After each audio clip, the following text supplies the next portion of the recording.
Hi, this is Jesper from Velocitypeak, and in today's X-Particles and Cinema 4D tutorial, we're going to use the new Vertex maker inside of X-Particles, and we're going to make this. So we're using Vertex maps to drive the particles and also the textures. If you want to follow along, the project files are available on velocitypeak.com. Okay, let's jump in. Okay, so let's start.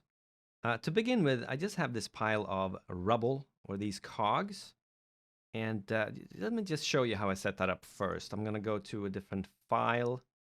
And so I just have this cog with 4 pieces in it. And this is really part of a steampunk mask that I modeled some time ago. And I put them inside of a cloner. And I've pushed the cloner down a little closer to the floor.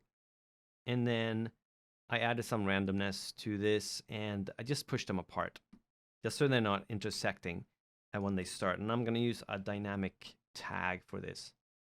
And on the plane at the bottom, I have a collider body. So let's go to the first cylinder hole, and I'm going to add simulation and a rigid body tag. Let me drag this guy to the right side.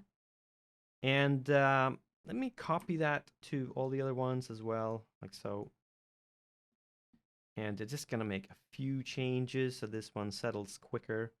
I'm going to take down the bounce, up the friction to 95.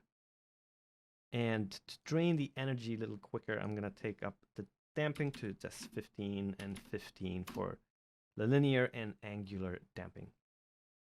So let's play this. And it's going to drop down to the floor. And I mean, you may have to experiment with this a little bit. I certainly did. Tried a few different setups with a random and so until I found something that I liked. But once you find something that you like, I want to convert this to regular parts. But you can't just, if I hit C on my cloner, they're actually going to jump right back up. So I'm going to undo that. So instead, what I'm going to do is I'm going to start, play it through until the end. And then I am going to go in here. I'm going to select all these tags. And then I'm going to go to the cache, and I'm just going to bake this. And that's really quick. And then I'm going to play this back. And then find the frame that I want. And then I am going to make this editable by hitting C on the keyboard. And now I actually have all these individual parts that we can use. So that's how I set that up. But I'm going to use the original set that I had. Okay, so now let's move on to adding the vertex maps. And I'm going to add 2 vertex maps. One is going to drive the particles, and one is going to drive the textures. So let me go to X-Particles and Utilities and XP Vertex Map. And as I understand it, this has been completely rewritten from the ground up. And it truly is fantastic. I really like this. So, for example, let me show you one thing that we can do with this one that we cannot do with the standard vertex maps in Cinema 4D.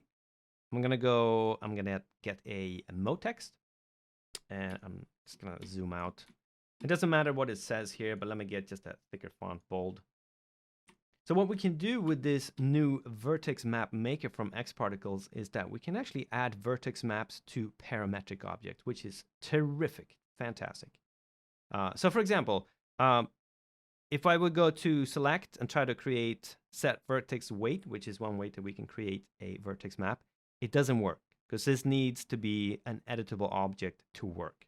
But if I go into the the XP vertex map, I can take this mode text and I can simply drag it down. And as you see, we have a vertex map. To see that, if I select the vertex map, you can see that it's red, indicating that this is a vertex map, but it's a blank one. We don't have anything on it yet. Now, one thing I do want to point out when you work with vertex maps is that they are resolution dependent. So let me show you what I mean by that. Let me go into ND so we can see the lines. We don't have a lot of segments here. So let me go into the vertex map and let me pull this up. So the way it works now is I can go to add, and then we can add all these things to interact with the vertex map. We can use explosion effects, seed objects, just like in Infectio. We can use seed maps or vertex maps, polygons, splines, textures, X particles, curvature, and ambient occlusion. So let me just add ambient occlusion, and I just want to talk a little bit about geometry and vertex maps. So I added it, and I don't see anything as of yet. Let me zoom in here. I don't see anything as of yet. But let me go back to the vertex map, and let's see. What if I try a different angle, perhaps the distance, and I don't see a change. So let me go to the mode text and up the subdivision. We start seeing something here, right? So this is very dependent on how much geometry that you have. And so I'm going to add some more subdivisions. And also the intermediate points rather than adaptive. Let's do, say, uniform. And I can up this a little bit. But the front is still an n-gon. So let's go to caps. And I am going to change the caps type from n-gon to regular grid. And we can make that a little smaller. And you can see that we are starting to get all the details. And now we could go into the vertex map maker, into ambient occlusion, and we can make adjustments to this as we need. So I just wanted to bring that to your attention. But we're not going to use the mode text. We are going to use the rubble that we created in the previous step. So let me go to NC so we don't see the lines. And now these cogs are put inside of a subdivision surface. And then I also put them inside of a connect object. Now to work a little quicker, let's turn off the subdivision surface. Like so. Okay, so let's go back to the vertex map maker, and I'm just going to delete everything in here and start fresh. So instead of the mode text, I am going to use connect rubble. And then let's see, there we go. We have a vertex map. So let me click on it, and it's red. So let's go back to the vertex map maker. And the first thing I am going to use is, if I go to add, I'm going to use curvature. And you can immediately see that we have a result. So we have some settings for the curvature. We don't have a lot of settings, but we do have some settings. We can control the brightness and the contrast. And then we also have smoothing. So let me bring up the contrast to 100%. And I'm going to bring down the brightness to around -70, because I don't want to have a lot of things going on the front here or the top of the objects. I want them to be really towards the crevices. So brightness of -72 seems to be pretty good. And just going to add 2 for the smoothing. Okay, so we also have a polygon here that came by default, but I'm going to delete that. And we can also have more than one object affect this. So right now we have curvature, right? But we can also add more to this. And if you see that we have something called layers, we can blend the different objects together using blend modes. So let's do that. Let's add, for example, let's add a texture. So I'm going to go here. I'm going to create a new texture by double-clicking in the Materials Manager. Let me just open that up and pull it over here. And turn off the reflectance. And let's see. So we can see what's going on. I'm going to deselect the vertex map. And then I'm just going to put this texture onto the rubble. And then let's go in and just add a noise. And let's go into the noise. And I'm not sure we are actually seeing anything. Let me hit NQ to make sure we have materials turned on. That's NQ, or under options, materials. And then I'm just going to up the scale somewhat and then bring up the contrast just so we have something like this. And then I'm going to close this. And I'm going to hit NQ to turn off the materials. Don't need to see them. And I'm going to select the vertex map. And then let's go back to the vertex map maker. And I'm going to say add a texture. And immediately it works. Now in texture here under options, it's going to look texture tag to use. It's going to be the first tag on object. Now we can also set this to be select tag, and then we can just drag this one in like so. So now we can only see the texture. We can't see the curvature. So if we want to have them blend together, I can select the texture and I can go to the layers tab here, and I can switch to blend mode. And so we have several different ones to choose from. But what I want less. So I'm going to use the min. And now we can really only see it on these crevices, but it's less intense. So if I turn off the texture, you can see we cut off some just to get some variation in there. So that's good. Now, what I actually want to have with the particles is I want to have this come on and off. So I want like a slice of emission for the particles later on. I want to slice through here, but I don't want it to be on all the time. I want it to start here, travel through, and then go over to this side and then stop emitting. So one way we can do that is by using polygon objects. So let me show you what I mean. I'm going to get a capsule. And let me put this on, say, +X. Like so. So let's see, what camera angle do I want to use? So I think I'm going to use this camera angle. A little closer. So I want to have this capsule start over here. I'm going to make it a little longer. And I can pull it up like so.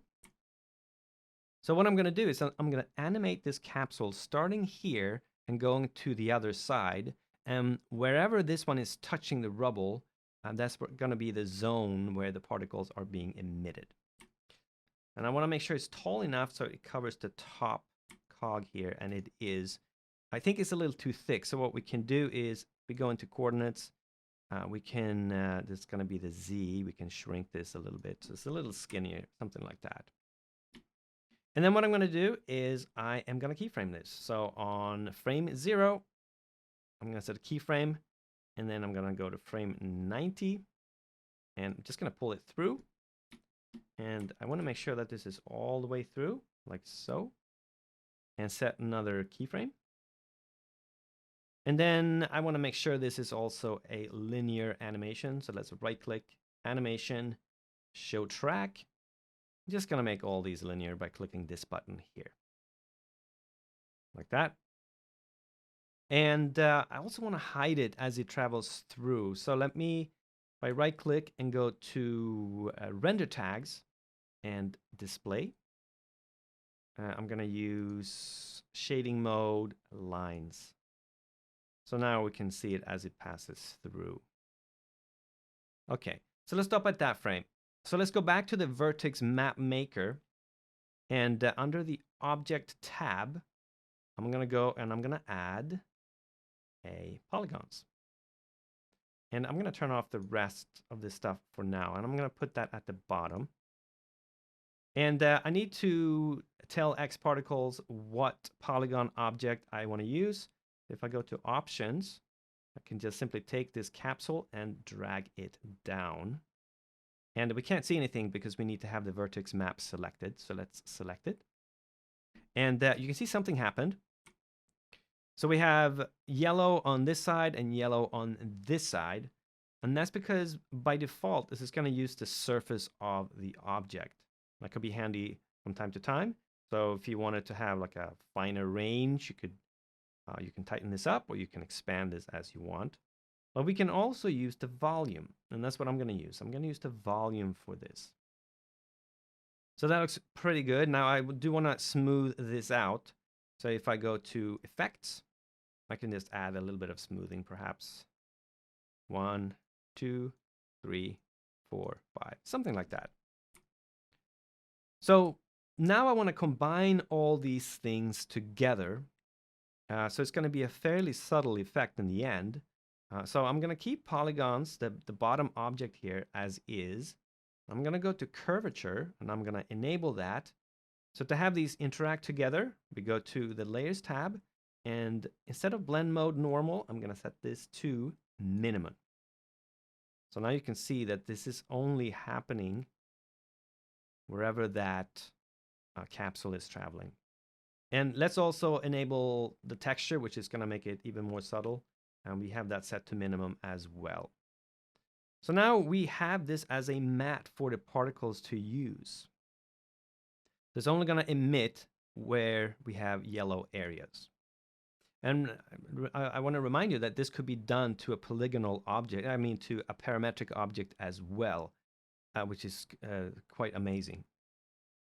So that's the first vertex map. Now I want to name this vertex map. So if I select this one here, there is a name. We call this VM source by default, but let's call this one Vertex Particles. And then you're going to see that this is going to correspond to this vertex map that's been created. Now I'm going to duplicate this vertex map. So I'm going to hold down Control and make a copy. And let's name these as well. Vertex map particles. And then this guy is going to be for the materials. So materials, like so. And let's rename this right away. So vertex, and this is going to be materials. And then we want to double check, make sure that this one took particles, materials. So now we have two separate vertex maps. And that we can reuse most things that we used before. With one major difference. I want the material to transfer at the same time as the particles are emitted, but I want that to stay. I don't want it to stop. So I want to have the new materials stay on the object. So what I'm going to do is I'm going to go back to this materials, and I'm just going to create a cube. And let's see. And let me also do the same thing. Let me go to render tags and display and use a lines on that guy. And I want to make sure that this one is big enough to encompass the entire rubble, which it is, but it doesn't need to be that tall. Perhaps like that. And I'm going to use the volume of this cube.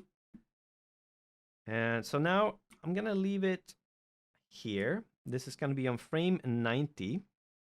And then let's set a keyframe for my cube. And that's going to be on the Z. So let's set a keyframe. Not for the size, but for the position. And then I'm going to go back to 0, and I'm going to pull this one this way. And you may have to experiment a little bit if you want material to overlap like this, or if you want it to lag behind. You may want to have it lag behind a little bit if you want the particles to appear to drive the whole thing, or you can have it a little sooner if you want it to seem like the material is driving the particles. So that's a choice you have to make. But I'm just going to set it right there and click keyframe. And I want to make sure this is a linear keyframe as well. So let's go to animation, show track, and let's make this a linear like so. So now let's play back, make sure it works. And it does. It's a little slow, but it works. So let's take a look at this vertex map now for materials. So as you can see, as I play this, the material is coming on. Oh, we haven't actually changed anything. So let's go and change this. So for the vertex map for materials, let's go to Object.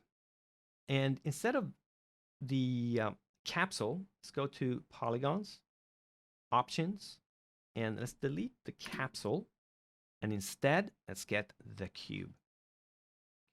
And now you can see that the material is going to stay on the object. Perfect. And that's essentially it for the Vertex maps. We now have two different maps that we can use for both the materials and for the emission of particles. So let's clean up the scene a little bit. Let's call this one Vertex drivers. And let's put them in there, like so. And we don't need to see them, so I can actually hide them.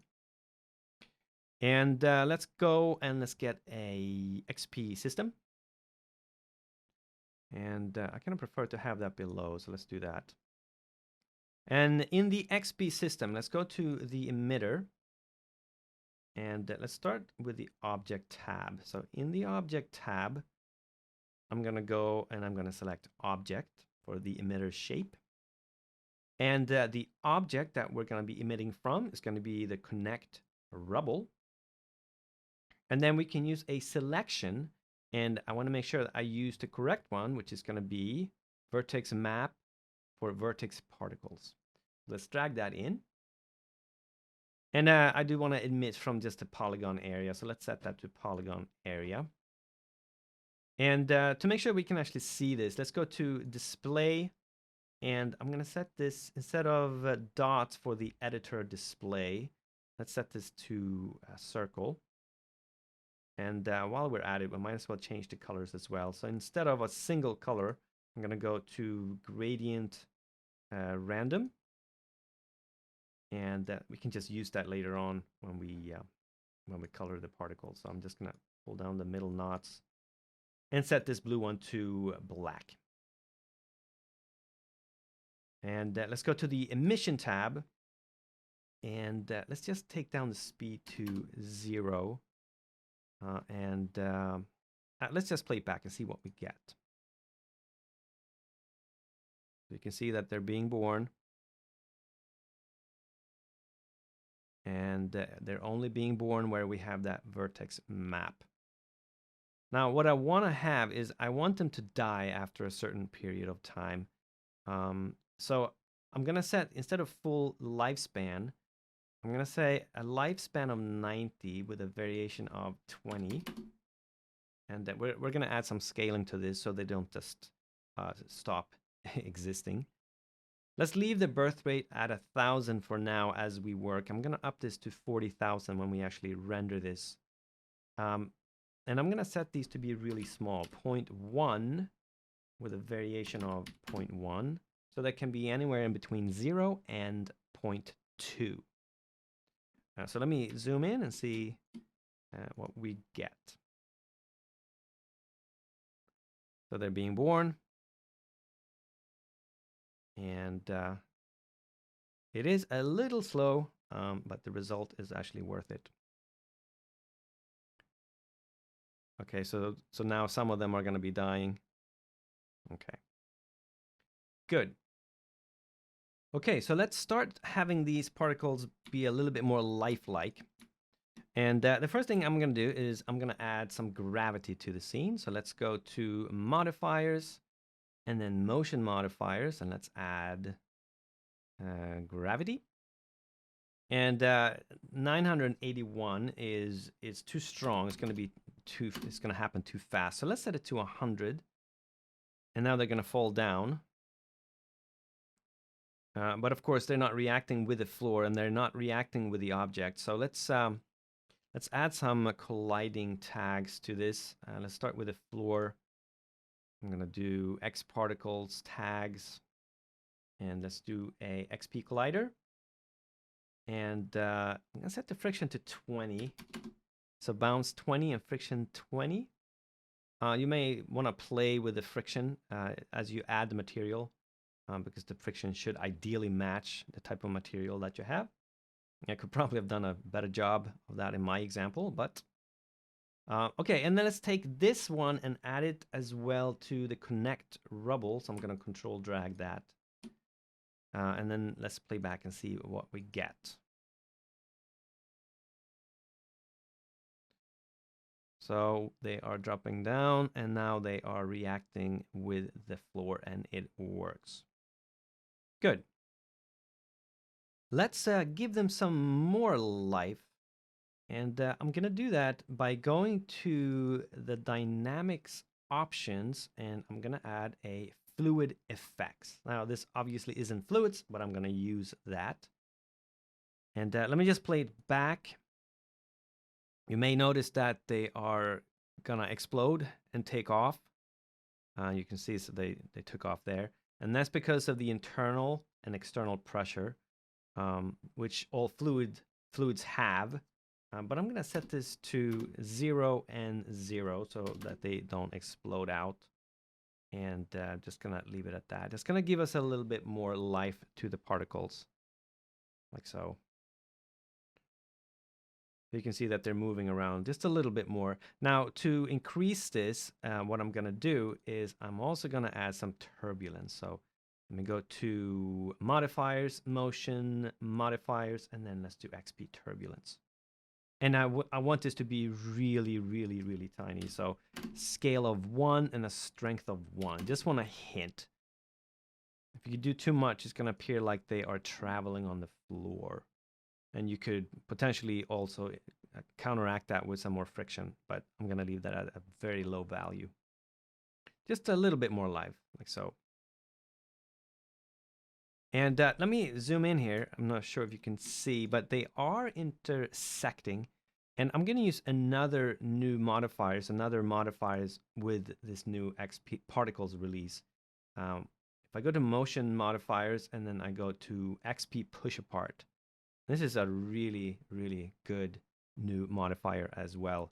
Now, I'm going to change the distance mode from absolute to use particle radius. So now it's going to respect the radius of each and every particle that we have. And if you remember, they are going to be between 0 and 0.2. So now they're not going to intersect. But they're still clumping together like a fluid, which is great. So one more thing that I want to do is I don't want them to all of a sudden disappear. I want them to gradually decrease in size. So we can do that with just a scale modifier. There's several different ways you can do it, different approaches you can take to do this. But a very straightforward approach is to use a scale modifier. So let's do that. Let me go to modifiers, and then we can go to control modifiers. And then we have XP scale. And so the parameter to change, I'm going to keep particle radius.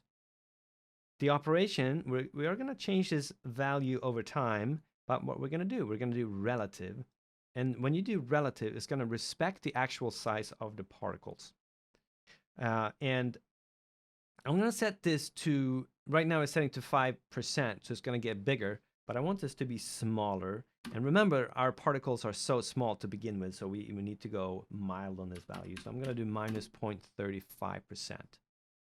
And I don't want to clamp to any limit, so I'm going to just uncheck that, so no radius limit.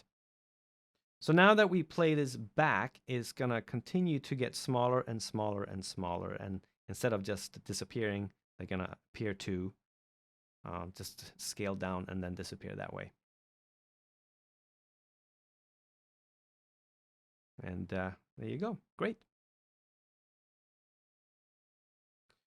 So that is the base for the particle setups. And now what I want to do is I want to cache this, and I want to add a lot more particles. So let me go back to my emitter. And for the display, I'm going to set it back to dots. And under emission, let's up this. Instead of 1,000, let's do 40,000. And then I want to cache this. So to cache this, I'm going to go to xparticles and get an XP cache object. And I'm going to cache these to external files. Let me just do that quickly. So I'm going to go to my media drive. I have a folder for xparticles caches. Do that one and build this cache. And I'll be back once this is cached. Okay, so the cache is done, and let's play back and see what we get. So the particles come on from the left side, are traveling further and further to the right, and then they're gonna scale down and eventually die. And it's working, good. So that's the main particle setup. Now, in terms of texturing, I built all the textures outside of Cinema 4D. So I brought them in as image textures, except for the particles themselves. But I want to show you how you can use the Vertex maps now to set up your textures.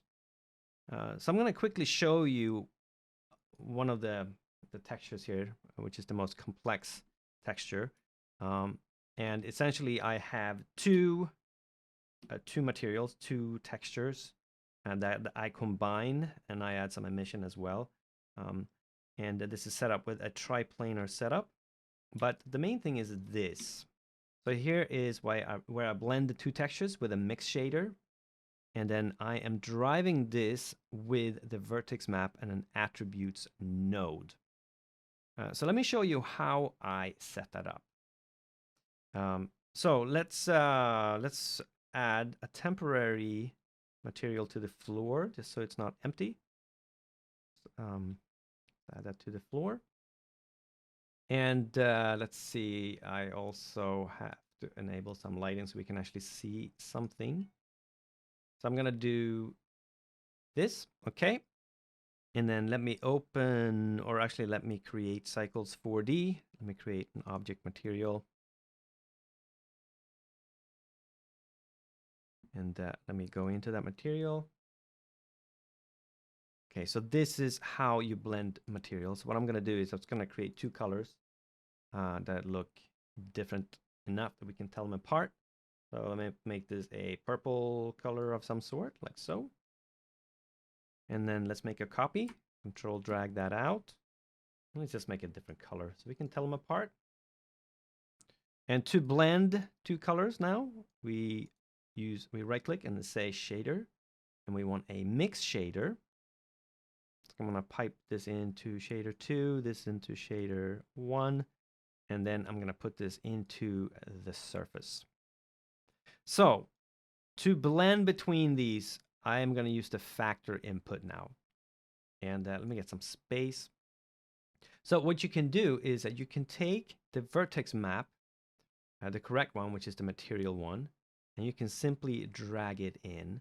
And then when I do that, we get an attribute node, but we also get an attribute tag on the object.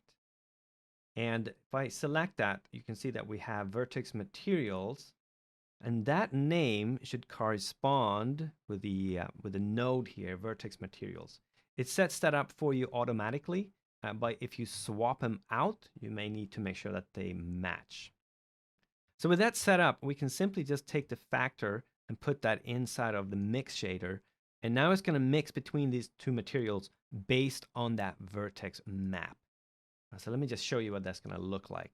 If I open my Cycles 4D real-time preview, and maybe set this down to 75. And we also need to apply the material. So let's get this onto the rubble and make sure it's on the right side.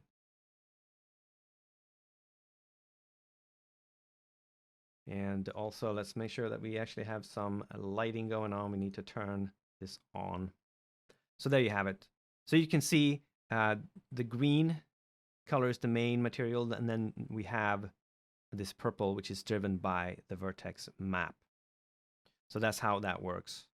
And obviously this isn't the actual example, but I'm going to show you also how I set up the particles. So I'm going to go to Cycles 4D, just to surface, and then emission. And then let's go into that emission.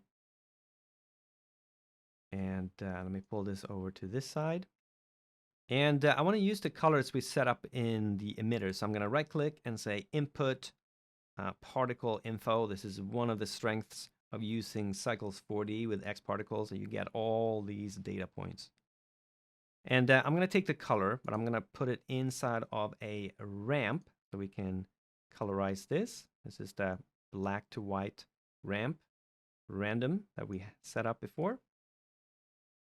And so just going to make some colors here, random colors. I used blue in the early example, so I'm going to use that here as well. Some kind of blue color. And then blue on this side as well. Let's just change the hue slightly like that. And if I enable my real-time preview, let's make this smaller so we can actually see both things at the same time. Scale this down like so. And then we need to apply this. Oops, this is not working out as I want. We also need to apply this to the emitter. And we need to also right-click and go to Cycles 4D tags and add an instance. And so now we can see some particles. Let me zoom in a little bit. Like so. So I also added something I like to do with particles a lot, especially when you have a lot of particles. I like to have like a hot area where they overlap. It's going to be hotter. We can do that with an add shader and transparency. So I'm going to do shader, a transparent shader down here. And I'm going to get another shader. And instead of a mix shader, add shader. So these are both added on top of each other. So if I put the emission here and then this, they're going to be blended together. I, in general, like to do that. We're going to start getting these nice hot spots. You can see that where they're overlapping is getting hotter. And you can control that, of course, with the emission strength. So if I wanted to have that a little bit more accentuated or exaggerated, just up the emission strength. But that's essentially it. So that's how it works to set this up. Now, I also want to show you how you can use the vertex map in Redshift. Okay, so to set this up in Redshift is also easy. Let me just remove all the cycles objects. So let me remove that and that cycles material and that cycles material. Turn off that soft box, or I think Redshift is going to give us an error. And I do have a temporary floor material for Redshift as well. And let's go ahead and build the Redshift material now. So Redshift materials, material.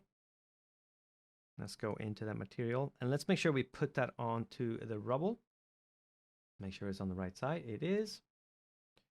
And let's just make two distinct colors so we can tell them apart, like red.